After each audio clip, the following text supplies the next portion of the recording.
It's here, Beasts of the Sanctuary. Not update 23, update 22.18. That was the first weird thing. The second weird thing being the fact that it says 48 minutes ago when this just happened. I was actually in-game when it happened, and it still said 48 minutes, so not quite sure what's going on there. Let's start with the goodies. Khora has finally made her way into the game.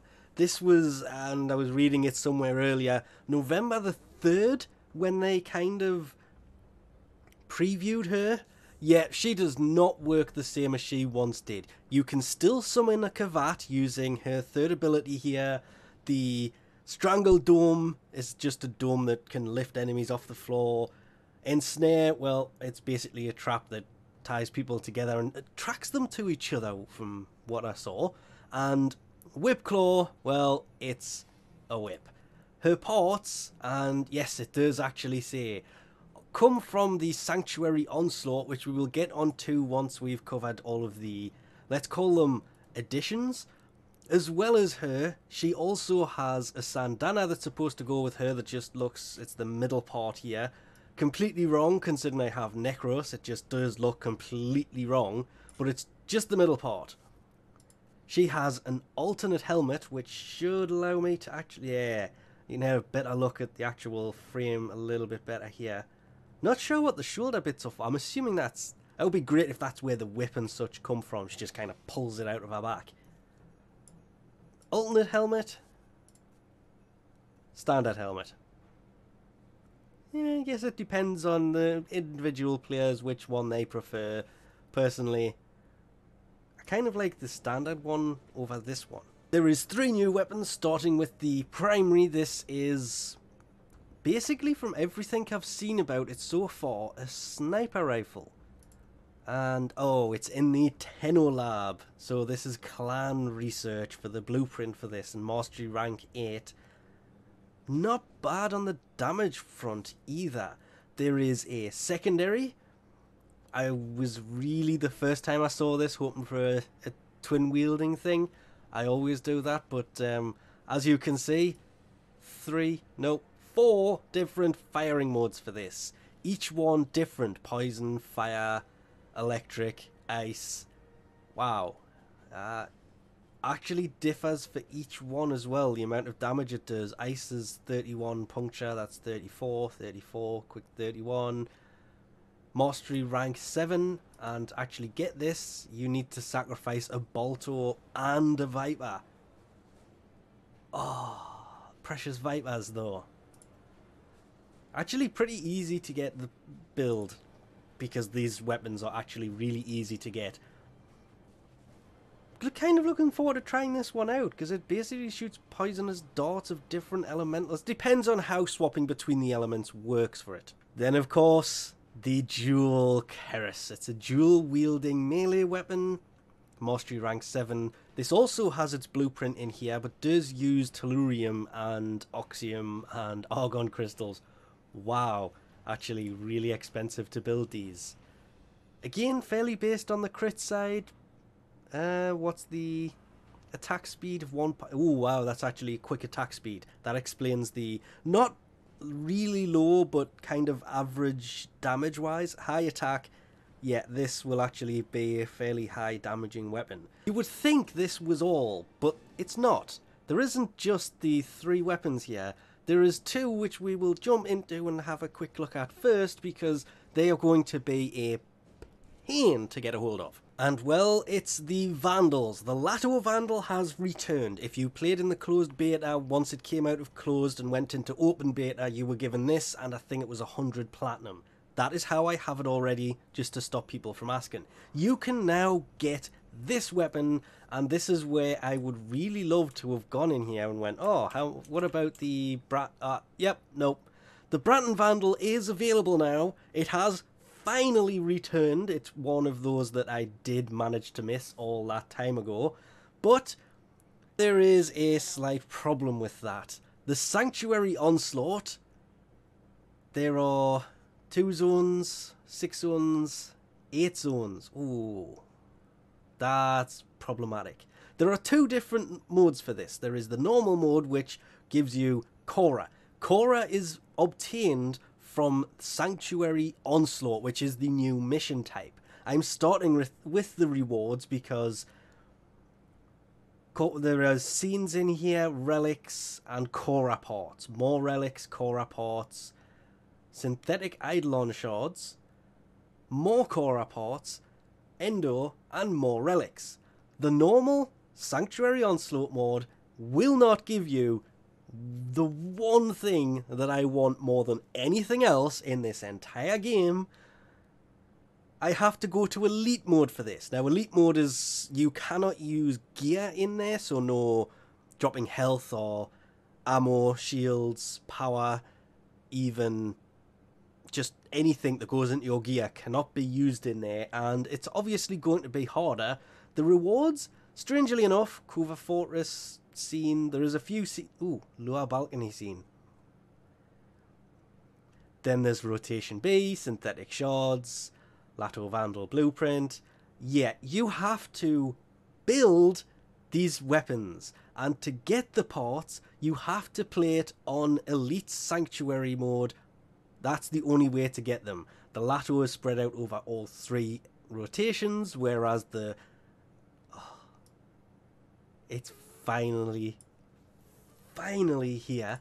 The Branton Vandal is split out over Rotation B and Rotation C.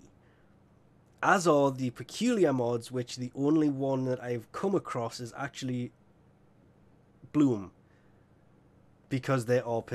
They did show this in the last dev stream, the one with flowers. I'm assuming it's the same one. It's the only one I've actually noticed that is actually in here.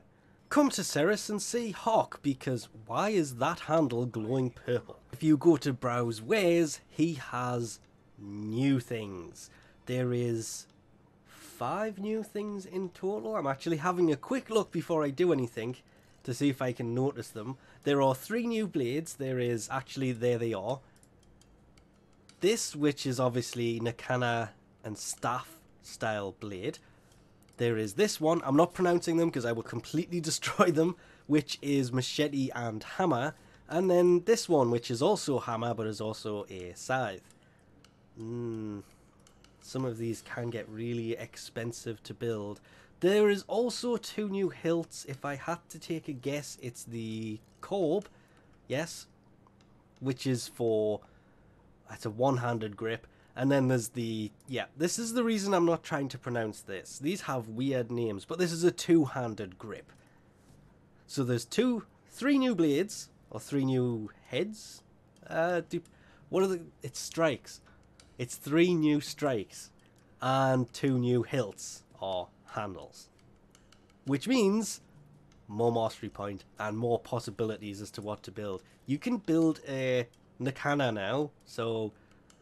think it's time to bust out the infested hilt and get that built. Oh, and it just looks so pretty, doesn't it? I think this is going to be the first one that I actually go to build, but the plague hilt has not added toxin to this, so I think I may pass on the plague hilt for this. Kind of a shame it hasn't added it there, but it really should have. So I think I'll just use one of the new hilts with that and probably the same connecting link here. To kick off the Sanctuary Onslaught, you obviously have to go to a relay, say hi to Barrow, who won't be there all the time, but will be there sometimes. I've only come here because he is there. Go to the elevators at the back, and I have been asked a few times where these are. That is the only reason that I am taking so long to go up here, because usually I can get here really quickly and see Samaras. This is Samaras' sanctuary, and you can already see it on the terminal here. Elite. Oh, see, that's the problem with this room. It goes from a little face, you take 1 step down the stairs, bang. You can, of course, start this from the world map as well, which I will kind of throw over the top of this. But what you're supposed to do is come in and talk to him. There it is. I wish to attempt Sanctuary Onslaught. So there are 2 different variations. The Sanctuary Onslaught, which is a level 20 to 30, And then there's the elite, which is level 75 to 90. Now, earlier I mentioned waves, zones being the rotation. 2 zones and 4 zones being rotation A, 6 zones being rotation B, and 8 zones being rotation C. The zones is the equivalent to waves. So at 8 waves, that's rotation C. 6 zones is rotation B, so that's 6 waves. 2 and 4 is rotation A. Really kind of weird. There is data conduits, portals in the simulated combat. Yeah, there's a lot of weird things going on inside of the sanctuary. You may also come across a few bugs, but in the elite mode, you can take pretty much no gear with you whatsoever. And I'm trying to remember exactly what it is you can't take with you. It's no gear, only maxed out frames. Every time you change a zone, because the waves, between each wave you will swap to another area. That's why they're called zones. Going through the portal changes the zone or wave. So when you go through there, all buffs will be removed. Kind of really weird, but obviously there is a leaderboard system behind this, and well, the whole sanctuary system, you get a buff for the first 45 seconds. It's a new game mode type. It is actually quite a lot of fun to play this. It's much different, way more different than I thought it was going to be to a defense mission. It's more the rewards. Playing this on elite level 75 to 90 enemies is going to be really hard because 75 to 90 enemies levels. You also have to collect one of these two. Yeah, I'm not trying to pronounce that. It will be completely destroyed by what I say. But weirdly, this being such a high level for elite, these enemies are actually a little bit softer than expected, which was a huge bonus to actually see, because getting a hold of this Branton Vandal is going to be a pain, but it's not going to stop us. All of this aside, it's a fun game mode, and I didn't expect to go 10 waves the first time I played this. It was just very lucky to get into a decent squad, so squadding up for this is definitely a must. But after one or two runs through, you'll get the hang of trying to balance trying to keep the efficiency max to see how long you can go for, because it does get hard pretty quickly. Anyway, we'll leave this off here for now. Thanks for watching, and I'll catch yous next time.